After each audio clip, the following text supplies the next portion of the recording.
Hello again. So we are going to start with chapter 31 of Giancoli. So we are going to see basically Maxwell's equations and the electromagnetic waves. This material is very heavy actually, so as a result we cannot cover it perfectly. So we are going to give you an idea about how the electromagnetic waves actually arise. This is very important for us for physicists, of course. So as a result, there's a separate course for this in electromagnetism in third year. There are two courses actually. So you're going to cover all aspects of the electromagnetic wave phenomena. Here we are just going to give you a light introduction in a way.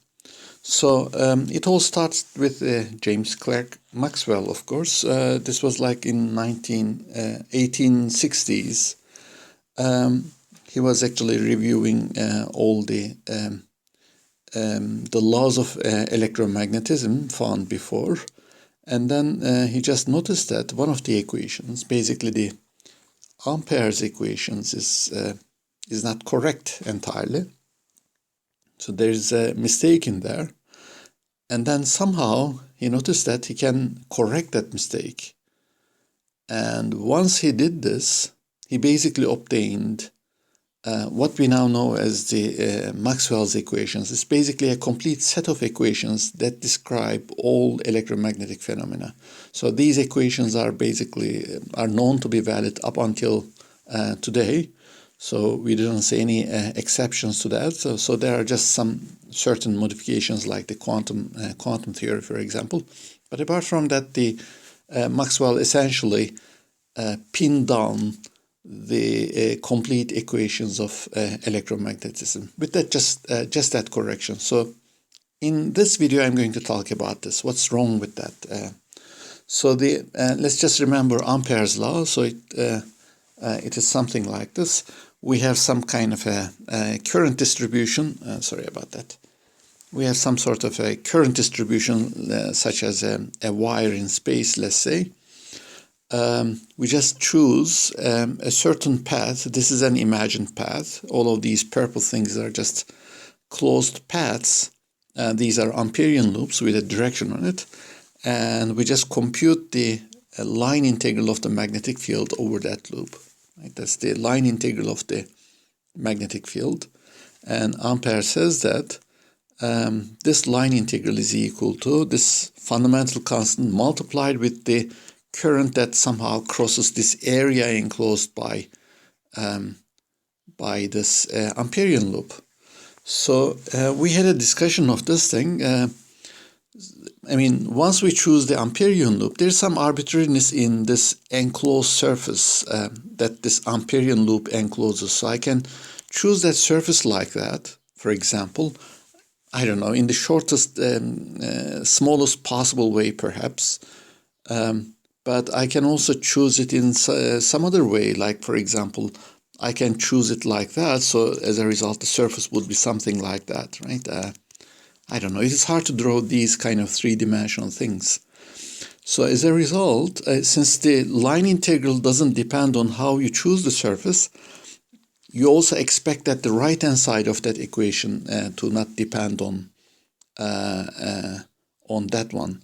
But this is kind of surprising because when we talked about this Kirchhoff's laws, we have said that, well, on a wire, for example, it's not really necessary that the currents should be the same in here. The current in here and the current in here should be the same.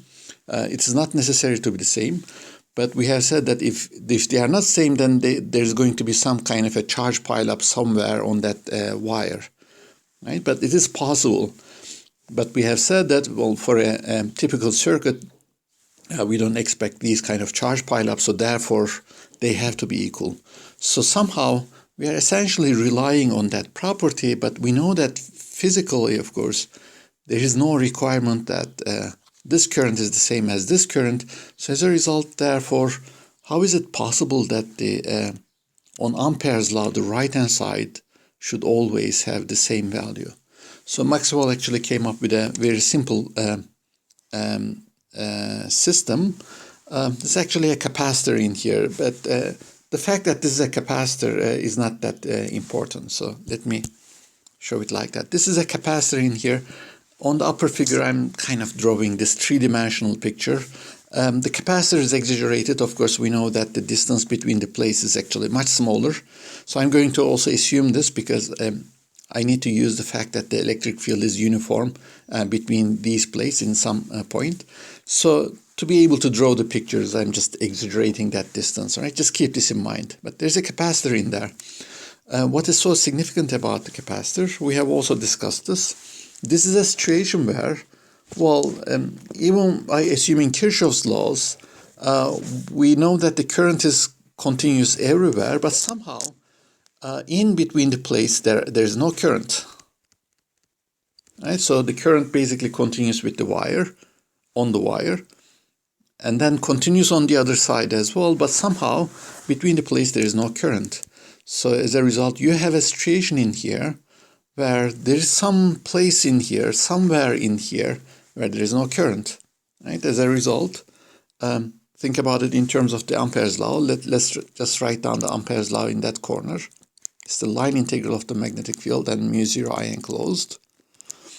So if I choose my enclosed surface like that for that Amperian loop, right? In that case, it is definitely the case that the right-hand side of that equation is mu 0 times I. And that's basically for that choice. But if I choose my the enclosed surface like that, somehow the surface passes from this region that is between the place of the capacitor. In that case, there is no wire that crosses the surface, and so therefore the right-hand side would be 0. And therefore we are actually, there's some kind of a paradoxical situation in here. The line integral does not depend on the choice, so as a result it has a fixed value obviously, but the enclosed surface should somehow be chosen, but different choices gives us different numerical values. So that means, well, one of them is incorrect, or both of them, or one of them, at least one of them is incorrect. And the question is, which one? So on the side view, let's just repeat the argument in here. So I'm just going to try to draw it like that. So if I choose the enclosed surface like that, think of it like this. In that case, there's no problem because the wire crosses the surface at this point. So there is an enclosed current that crosses the surface. But if I choose my surface like that, in that case, enclosed current would be 0. So let's just write it down like that. So the enclosed current would be 0. Right. So basically, Ampere's law written like that is incorrect. Right. That's essentially what this argument shows. Maxwell noticed that, well, it is incorrect, all right, but by adding a term, an extra term to that equation, he noticed that he can make it correct. He can make it mathematically correct, actually. So as a result, he just discovered that there's some kind of an additional term in here that must be there.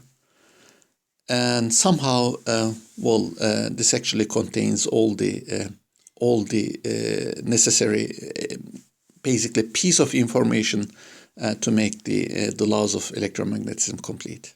All right, that's a very interesting argument because we're not doing any experiments in here. We're not using any, for discovering new phenomena, we're not using anything except the mathematics in here. So somehow we are arguing that the laws that describe the nature should be mathematically consistent.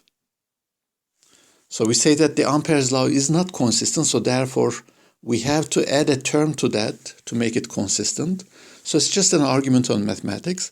And in doing so, we are discovering a new phenomena. So I'm just going to argue this, but essentially what Maxwell noticed is that there's an electric field in here between the plates. Right, so I'm going to write down the argument like that. So what's the meaning of this current flowing? It means that, of course, the charges on that plate is increasing, and the amount of the charge on that plate is also increasing, but in the with the opposite sign, of course. Or let's just say it like that. Let's not say increasing, but the charge on each plate is changing. Okay, changing with time. This implies that the electric field, there's an electric field between the plates, which is changing with time. So that's the only difference in here.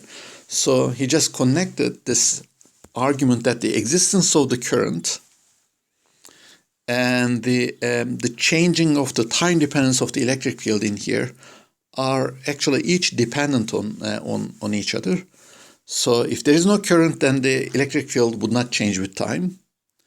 And if there is a current, of course, the electric field would change in time, and vice versa. Of course, if the electric field is changing with time, then there must be a current. So therefore, he's noticed that, of course, this extra term in here is somehow related with the fact that the electric field is changing with time there. And then from here, he argued that, well, a changing electric field somehow produces a magnetic field. So that's the other induction effect. So Faraday's law of induction says that a time-dependent magnetic field produces an electric field. Maxwell argued that the opposite is also true, that a time-dependent electric field somehow produces a magnetic field. Right? That's essentially this argument in here. And by using this picture, of course, we can also understand what that additional missing term in here is. It is somehow related with the time derivative of the electric field in between the plates. But what is remarkable for me is that Maxwell did this just by looking at the mathematics and somehow discovered an entirely new physical phenomena. That's essentially what the theorists do in today, of course. We just deal with the mathematics, we just play with the mathematics, and by using the mathematics we try to say something new about the physics.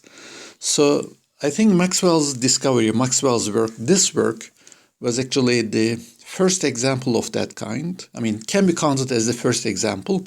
I think Einstein's theory of special relativity probably is a better example of such kind of a thing. In that case, you know something about physics, but somehow you notice that there is some kind of an inconsistency in the description of this physical phenomena, and using that inconsistency to make it consistent, you just discover new physical effects. Right? So for that respect, this is very interesting study actually. So let's then go ahead and look at this. So in any case, so somehow, therefore, in this situation, the line integral of the magnetic field should be equal to mu0 times. I'm not going to write down I enclosed in here anymore. I know that this has to be equal to mu0 times I, because somehow, if I have, let's say it like this, just assume that this capacitor is too far away and I choose my enclosed surface like that. In this case, I know that this is true, right? So there's some kind of an element of truth in Ampere's law. So as a result, in this case, the enclosed current is I, and we know that this is equal to true. So let's just then accept this. So somehow, of course, this must be, this is a very special case of Ampere's law, but there's some kind of an additional term in here, something else in here, something else that has to do with the time dependence of the electric field. So therefore, I know that at least if I choose the enclosed surface like that, right? If I choose the enclosed surface like that, in that case, that something else is 0, and this is equal to mu0 I, and so as a result, we get mu0 I. Okay, so let me undo all of these. Sorry about that.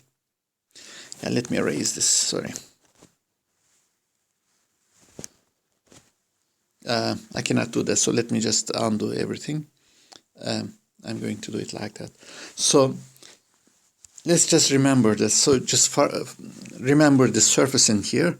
So for that surface, enclosed current is I. So therefore we get this, and this something else is 0 somehow. But if I choose my enclosed surface like that, in that case, the right-hand side has different values. So mu0I enclosed term is now, this time is 0. We know that this is true. So whatever that something else is, that has to be therefore equal to mu0I. So as a result, I get mu0I all the time for this magnetic field integral. Okay, so somehow there's something in here in that region between the place of the capacitor. So we know that this has something to do with the electric field. So let's just draw the electric field in here. It has something to do with this the time dependence of the electric field. So somehow I have to use that time, that electric field, and I don't know, do some mathematical manipulations with it, and then somehow I get this one. So that's the job that we need to do. So as a result, I'm just going to talk about this in a moment. So in the next diagram, I'm going to do this. So now I'm concentrating on this region between the plates. So we have a current that's coming in. So there's a charge on that plate. I don't know if it is negative or positive. I don't care. That's not important. Both this charge and that charge is changing. Right? The charges on each plate is changing. And there's an electric field in here. So I'm going to assume a parallel plate capacitor. So I'm going to assume that the separation between the plates is D. I think that's irrelevant. And the plate area is equal to A. So we know that the surface charge density is equal to Q times Q over epsilon 0. Q divided by A. Sorry about that. So therefore, the electric field between the plates is equal to sigma over epsilon 0. So therefore, this is equal to Q divided by epsilon 0A. So electric field is increasing because the charge is increasing, of course. So we have made that connection. So what's the relationship between the charge and the current? Basically, the current is equal to the rate of change of the charge. So that means the rate of change of the electric field is equal to the current divided by epsilon 0 times A. So I got the current in there. So let me move the epsilon 0 and A to the left-hand side. We get epsilon 0 times area times rate of change of the electric field. That's equal to the current. I can multiply this thing with mu 0. So let me do this, right? My only purpose in here is to actually write down mu 0, obtain some expression on the right-hand side of that equation in here. So that's something else somehow has to produce mu 0 times I. So that's what I'm trying to do. I'm trying to obtain mu 0 times I in here. And I can see that it's related to the electric field like that. But somehow the existence of the extra area factor in here disturbs me. I just noticed that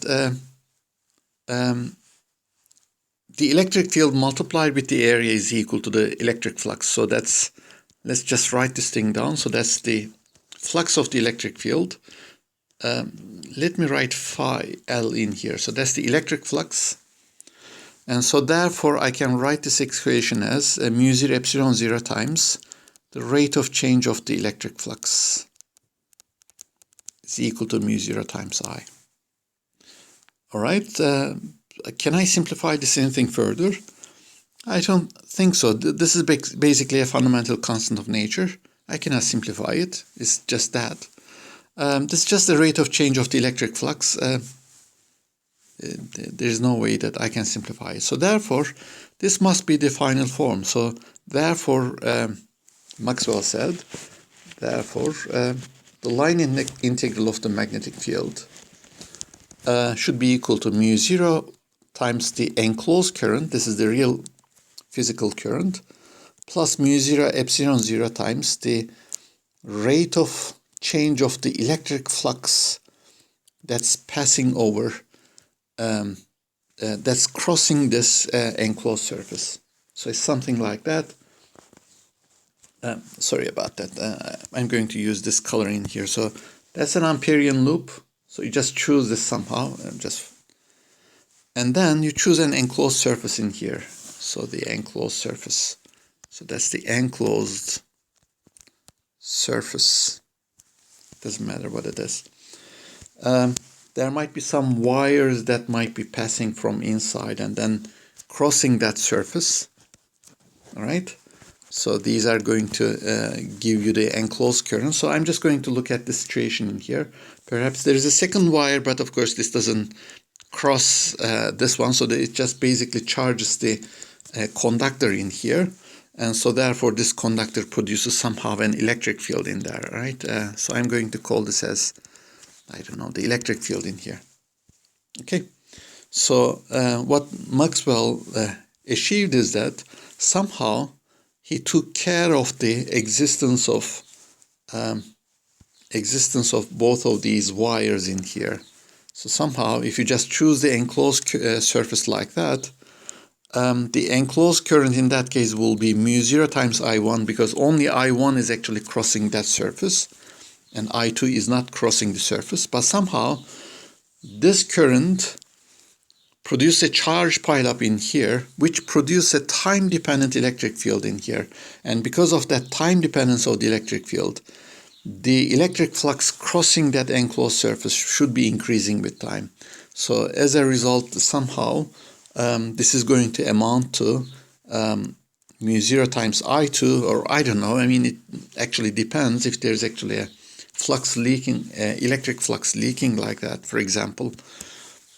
There might be an electric flux leaking like that. In that case, this is going to be smaller than mu0 times I2, right?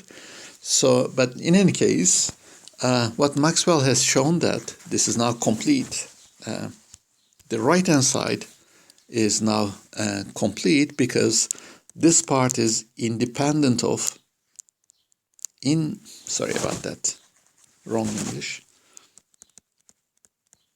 independent of how you choose the enclosed surface.